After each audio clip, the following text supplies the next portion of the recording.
Welcome back, Jason. The next section in this course is the confirmation of the agent. Basically, who is the agent? Yeah, who's who? Yeah, tell me more. So this has been there forever. Who's the listing agent? Who's the seller's agent? Right? Who's taking care of what?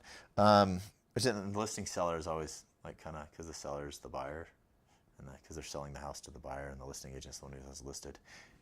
Anyway, okay, so. This is who's who. Now they added the license numbers with the federal government becoming more involved. We're tracking people, and as lenders, we need to know license numbers.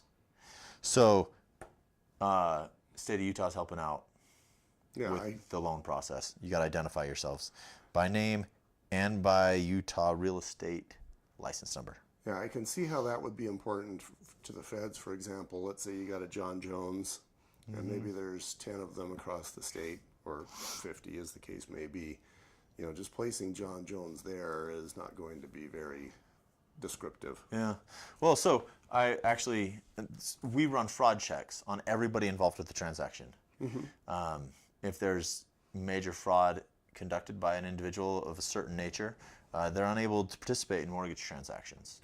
Ow. So this helps us identify, because like you said, John Jones, I've got a good friend do loans with. Another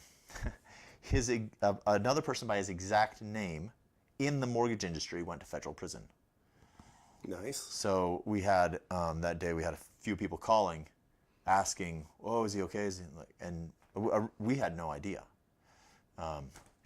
Finally we looked at the news and I was like, dude, you're going to prison. Anyway, it was different. He had a different middle initial, but other than that, I mean, comedian Brian Regan went to federal prison for espionage. He's gotten in one of his skits, like, it's unsure if Brian Regan will be executed. Brian Regan talks about hearing this. Anyway, so yeah, so got to know who's who, because sometimes just a name isn't enough to identify someone. Section 5. Okay, title insurance. You're going to have title insurance. This talks about what it is. Now, it's interesting, title insurance, there's a general warranty deed and a special warranty deed. A general warranty deed covers everything, this property. A special warranty deed covers it from a certain time frame.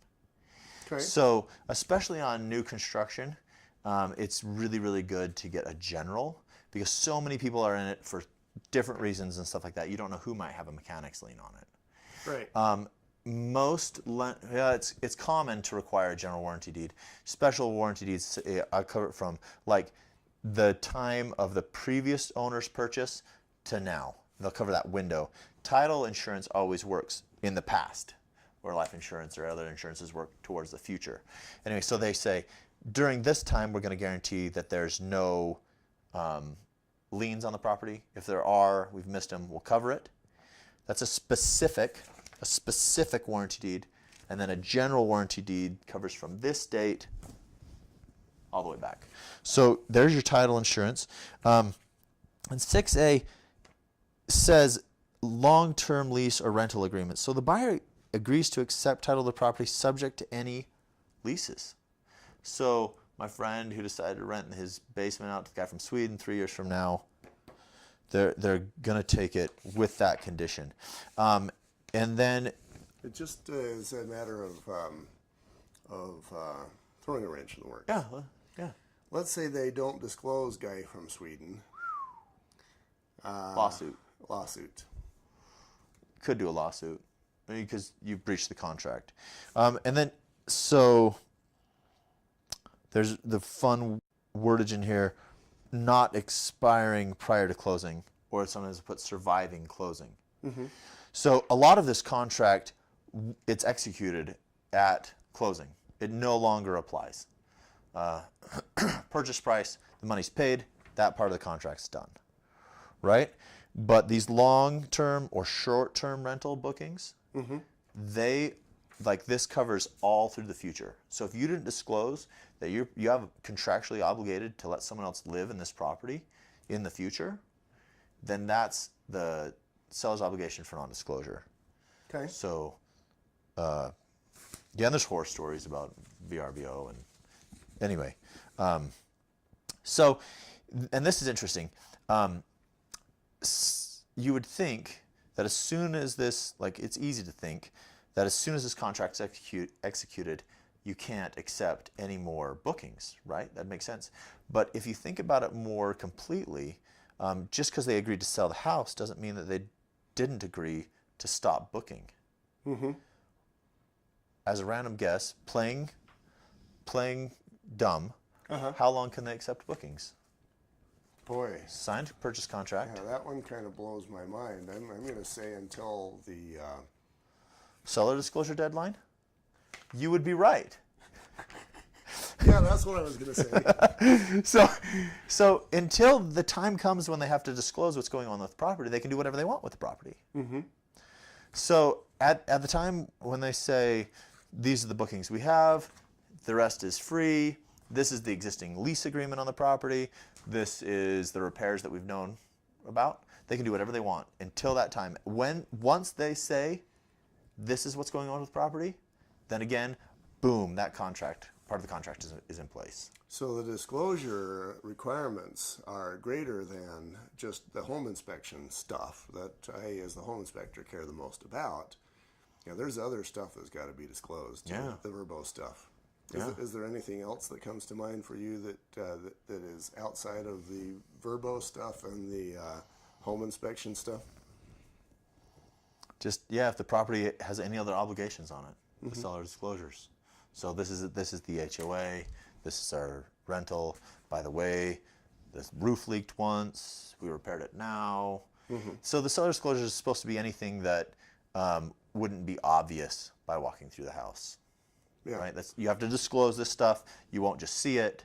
You know, like, yeah, the dishwasher leaked. We replaced this part of the floor. You'd never know that. Right. You know, you can't see it. And of course, if you do actually have an active renter living in the basement, I'm sure that has to be disclosed. Absolutely. Right.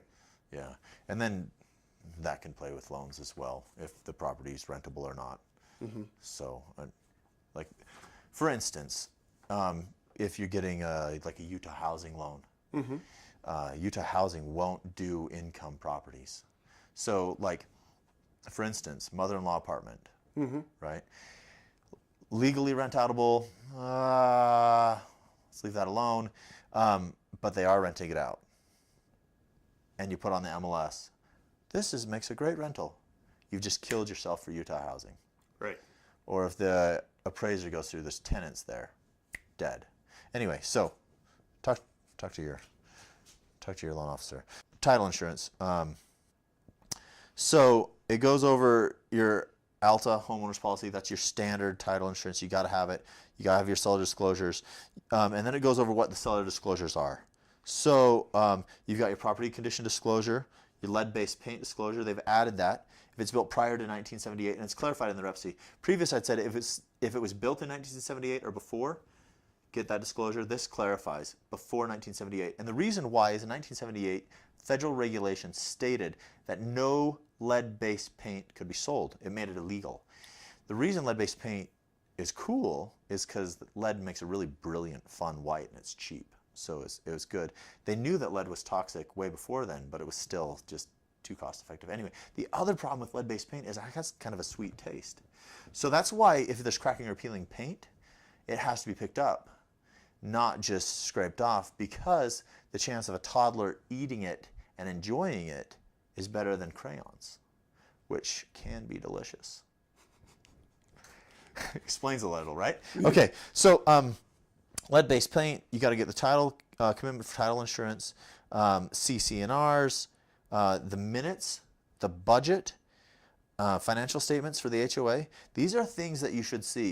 It's more common than I would like that I say, have you seen the CC&Rs? Do you know, like, they're buying in an HOA and they don't know if they can have a pet over 35 pounds, or if they can have pets at all in the HOA, or if they can paint their house a certain color, because those are things that are legally binding for that neighborhood. So they should have a copy. And then it goes into like this other fun stuff. So a copy of the short-term rental, a copy of property management agreements, water rights or shares, written notice of claims, conditions. And then section K is actually super fun because it talks about FRPTA, which, as we all know, is super exciting. Yeah, beautiful. So this is is a Foreign Investment in Real Property Tax Act. Here's the interesting thing. So, if not a U.S. citizen owns a property, upon the sale of the property, there's tax due. They have to pay it. Problem is sometimes they don't want to pay it. Yes. So, if they don't pay that tax, it becomes the responsibility of the buyer. That's awesome. And it's not a cheap tax. So as an agent, be sure to know the national status of the seller. Oh dear. And now I see a parade of the horribles coming down. So you can't just look for an accent or a skin color, because then you get sued. You pretty much, I'm guessing, and I am no lawyer, I just pretend to be one on camera. Right on TV. Yep. Yeah. I'm guessing that probably means that you've got to ask everybody. Yeah. Yeah. Well, I mean, they could be English. They could be anything. They could have, but yeah, just say, are you a citizen? Like, are you Yeah. Who owns this property? A foreign person includes non-resident alien, individual, foreign corporation, partnership, or trust or real estate. So that's one of those things you got to check mark off yourself as the buyer's agent on every one of them. You got to be asking every seller if they are. And legally, they're required to disclose it. But if your seller's from a different country, he gets the proceeds from the sale and goes back to the other country. Have a fun time tracking them down to enforce your contract. Yikes. Okay. Okay. We'll finish these up. We've got a couple of Next section. easier items. Yeah, we'll move quicker. Coming up, and we will move more quickly. But that was the end of the beautiful stuff. Yeah, there's a couple other fun things, but that was the fun. We hit most of the fun stuff. Okay. Just contract. We'll be right back.